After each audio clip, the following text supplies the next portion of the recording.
Hey guys, welcome back. It's Grimreaper connect you for another video for Raidshadowlegends. Hopefully you're doing well and hopefully you're looking after yourselves. And it's the start of the weekend. The weekend is here, so we will have a couple of beers and I'm already one beer down myself. So happy days. It's been about 3 or 4 weeks since I've had a beer, so thought I would treat myself and hopefully you're going to treat yourself as well. The fusion's just been announced and obviously I will get asked a lot of questions on his fusion and stuff like that. Now, personally, my personal opinion, gold is gold. It is a must-do fusion in my opinion, and he is a fusion that I think potentially you might regret, like a Wixwell fusion, where we don't see the true value from him just yet. And I think there is a potential, and there has been a hint dropped by Plarium on the fusion being added or improved throughout the time over the next hopefully couple of weeks, couple of months of guaranteed champions and stuff like that. If you want to see my initial reaction or want a bit more information or anything like that, will be streamed tonight at 6 p.m. GMT time. This video will probably be live when's I'll be streaming. Okay. Let's get into today's video then. We are going to cover one of the new mythicals in Raidshadowlegends in HYDRA, and is he overhyped or not? So when this guy first come out into Raid, a lot of people said he was HYDRA focused and really wanted this dude. And we're going to mainly be looking at the second form. I won't be really worrying about the first form because it is in HYDRA and I like to keep it short and sweet. So for me, he has a fantastic kit and a very interesting kit, and I wanted to kind of look at him. If we look at his base stats are pretty juicy and pretty well, which is not too bad. Obviously, attack is slightly low for a mythical, but good speed and stuff like that.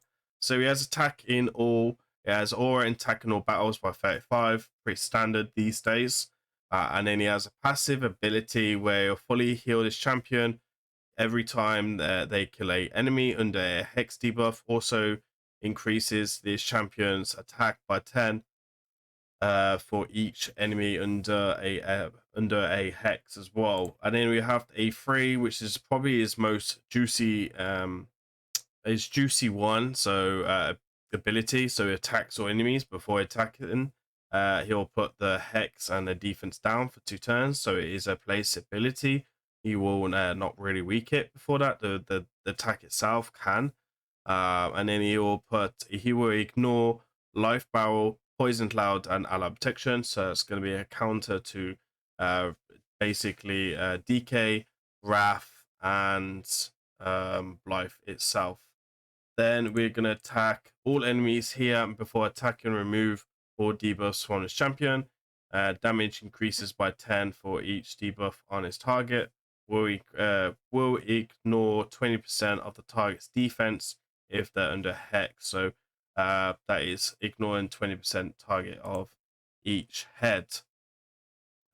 Obviously, when we know that they are attacking these heads and stuff like that, and they're ignoring the defense and stuff like that, they normally hit pretty hard. And you do want to try, as more in game you want to come and more competitive you want to come in hard clash, ignore defense abilities are very strong, and that is generally the way you want to go. And it has recently outpower crept the enemy max HPs, champions like the Royal Guards, the Husk, and stuff like that. So that's generally the way to go.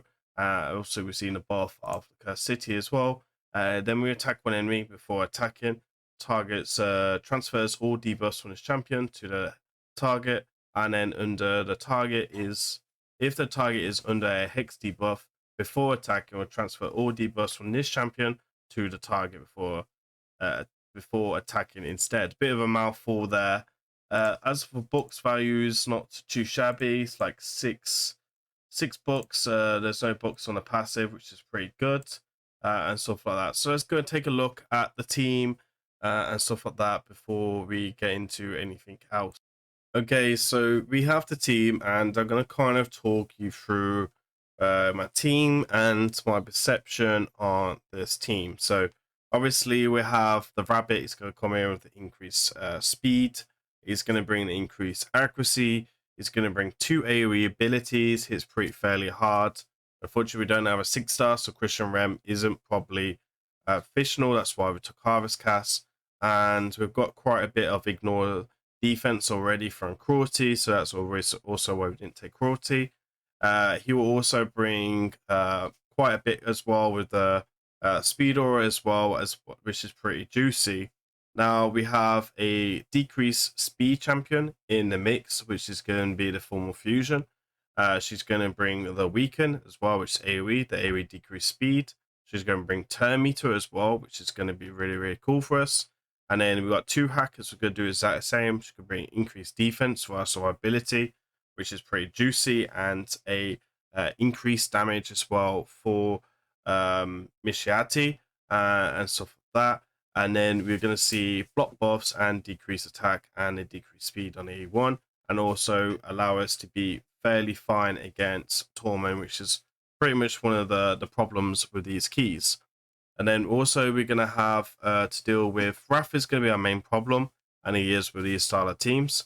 Mishiati will bring in here with defense down and Hex, same as our Mythical. And then we're also going to have Dark Health Mythical coming in with the HE Burns, the debuff extension on the enemies, and then he's going to come in with the Provokes and Continuous Heals as well. And then he also brings increased attack as well as the Rabbit as well, and as well as the Form Fusion. So there's all these types of mechanics going on in the team. There's so much going on. We've basically covered everything in here. We've got HE Burns. There's a backup to block buffs. 2 hack can be a bit wonky.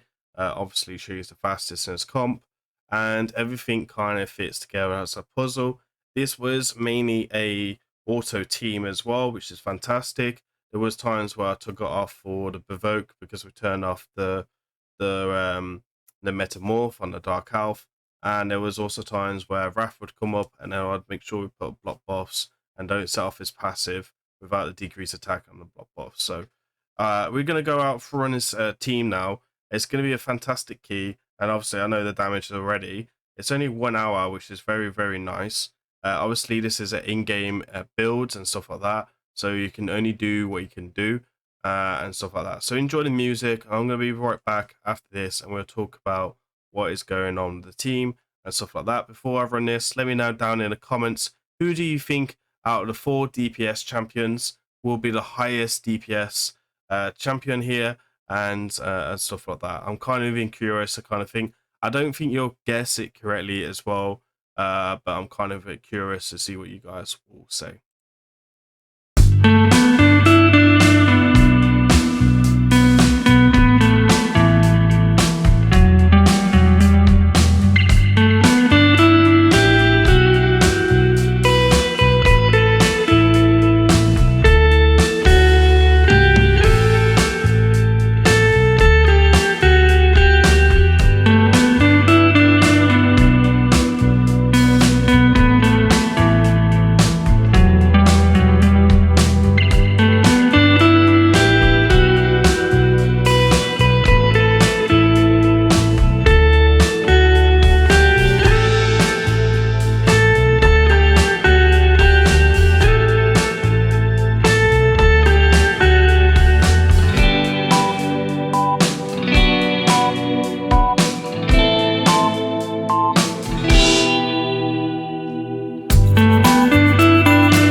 actually got a mythical coming in with the third highest damage, which is a little bit surprising and maybe a little bit underwhelming from him. Does he live up from his hype? That's for you guys to make your opinion up down below. Amishiati coming in with the 390 and is the highest DPS by a pretty large chunk of damage there. Obviously 1.21 billion on a high and brutal is very impressive. Obviously that's what Edwin Peak wants from me, and this is what he expects with his type of damage. We've got a Dark Elf coming in with a very stingy 153 million. Obviously he's bringing other utility to the game and stuff like that, which is going to help us do other DPS across the board. So yeah, I don't think we could be too upset with that, because Mishiati has pretty much nearly 100% ignored defense on his kit with that 6-star cushion ram, and we know that 6-star cushion ram is a whole new ball game when we're talking about blessing. And obviously Razafar as well coming in with a very impressive 315 million himself as well, which is actually really great and stuff like that. So overall, fantastic team. I think Edwin Peak will be very happy with this, with his new Nightmare team, which will be the Wixwell comp, which will give him a guaranteed 4 billion as well overall. And then we'll also have a Trundaki, which will give him around about probably 14 to 18 million on hard or normal, depending on what he chooses to do. He does need a bit more damage on his Trunda, but that's something that we're working on overall to kind of make it work. So it's massive gains for him in Hydra Clash. Let's go take a look at the gear that we got available on these champions and how we would build them and stuff like that. So again, this is obviously we're going to go savage everywhere across the board. Now we're not actually running a hex set. We've got 2 hex champions, so I kind of feel that we're not going to be running any hex abilities at all. So we can see here we have attack of 6,993, speed of 281. Obviously critical damage is going to be coming in of 349, and then accuracy with increased accuracy will give around about 266 plus the increased accuracy. He also has a 20% ignore resistance as well, which is pretty juicy. So overall, very good. I wouldn't worry about accuracy so much on his build. Just make sure he's got enough accuracy to land the A3 on the first form. Now, you could run cruelty. I like to run cruelty on defense down champions. You can also run probably natural wrath as well on him. That might be an interesting one to try. But I think if you got 6-star, it's gonna be crushing Rem all day long. Personally, I think natural wrath has good chances to challenge Cushion Rem, but I'm not too certain, and I want to do more testing before I kind of look at it then. Obviously, Life Drinker is key within abilities. Hammer Smasher as well, Master Hex, Law Steel, and then other accuracy requirements is generally what I'd normally take. I do like Life Drinker, even if he has heal built into his kit. I just generally like Life Drinker on all DBS champions. Then we have our Dark Elf. I've made a couple of videos on him before. This is probably the bestly built one that I've had on the channel so far. He's definitely better build than mine. Mine's got leftover gear on, really. So we have 300 critical damage. We have speed of 290, increased attack of 5,420, and then critical damage of 306, and then accuracy again at 250 with increased accuracy coming in. Now, if you don't have increased accuracy, you can come in with what's it called? 300. You'll need 350 accuracy minimum. I've gone with natural wrath just because of the HE burns. I'm not too sure if that's the strongest. We've got quite a bit of cruelty already. So if you're not going to run that, I suppose you could run Harvest Cast, which would probably be the next best thing, depending on how many debuffs that you're running on your team. These are the masteries. Again, you'll see they're very similar to the last ones as well. And we are running Hammer Smasher on them because we're trying to ignore as much defense as possible. Then we have Mr. Rabbit going on with his stuff. He's going to be coming in with a lethal set, which you'll see here, which is not absolutely oiled, so we can definitely get a bit more damage on Mr. Rabbit and stuff like that. 6-star Cushion Rem would be fantastic on him. As you can see here, so we've got speed of 292, critical damage of 374. This is a +4 build as well. Attack of 6,800. Again, we do have increased accuracy and attack for him throughout the whole run. And then we have accuracy of 300. Again, very, very respectful stats overall. And it can definitely still be juiced up from the Great Hall as well. Again, these are the masteries, very, very similar as well. Then we can come in, we've done the 3 DPS, we could come in with the Mishiati build actually, a very impressive build. Now, we've gone a slightly bit different here on the masteries. Here, as you can see, I do like Cycle of Violence on the builds. I probably did do a misclick here, and I probably would have bring it down if I'm honest. There is Master Hex here, and then Snipe for A1, and then Law of Steel, and then extra accuracy here as well. The extra Cushion Ram is the 6-star Bless I would go. If you have a 5-star, you could try Natural Wrath as well. It'd be interesting to see if Natural Wrath would be better on him because he's got the Hex, he's got defense down, he's got the decreased attack. So he's going to have quite a bit going on here. And then again, you want him to be the fastest of all the DPS champions because of the decrease defense as well. We've got the build coming in at 290 speed, 337 critical damage, 400 accuracy, and then we have 6,900 defense, and again reasonable HP as well, and again pretty juicy build as well. Now, funny enough, we do have 2 other champions to kind of show you, so I'm just gonna go ahead and type them because we do have a lot of champions here.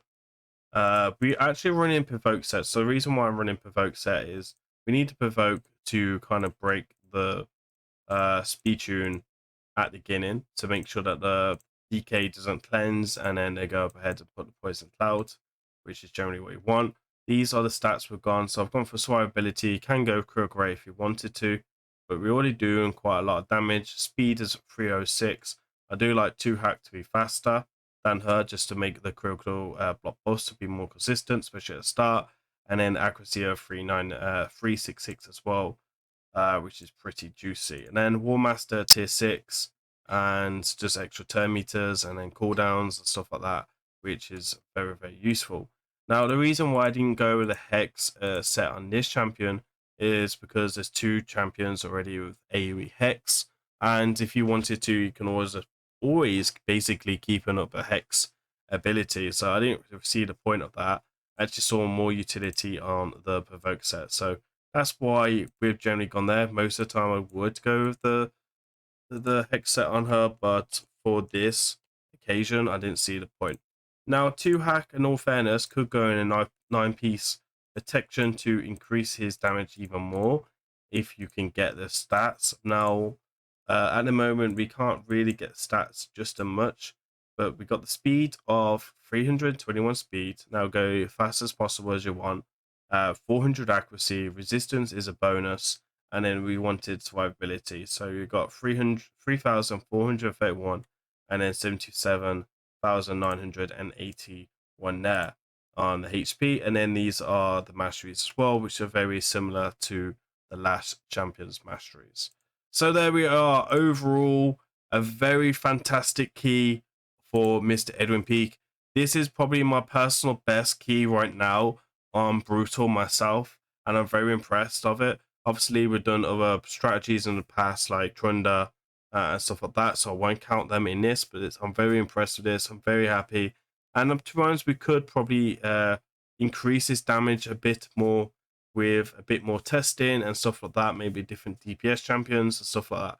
Overall, I think Edwin Peak will be very happy with this because he gives him around about 3.43 on Hydra Clash, and his personal best right now for Hydra Clash is about 1 billion. So he also had a takeover for me about 6 months ago from HYDRA. So he's come a long way for this, and obviously had a very big injection from a champion, especially from a mythical point of view, to really help him grow his roster.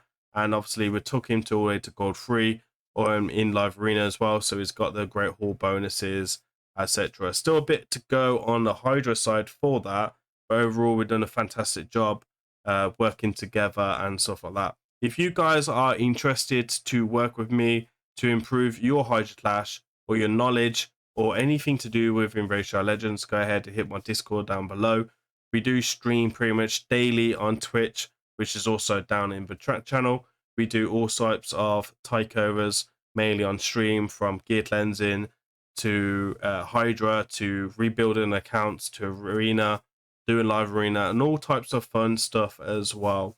Even Curse City as well, which pretty much has a love and hate relationship with me. And that's about it from there. Hopefully you enjoyed this video. Hopefully I haven't been talking too long. Please remember to give it a thumbs up, hit that subscription bell, hit that subscription button, and hit that notification bell, so every time I will post a daily video, you guys will get notified when that goes live, especially if you are still interested in his HYDRA stuff and stuff like that. And that's about it from me. Again, thank you very much for watching till the end. I've been Grim Reaper. I'll see you on the next one. Peace.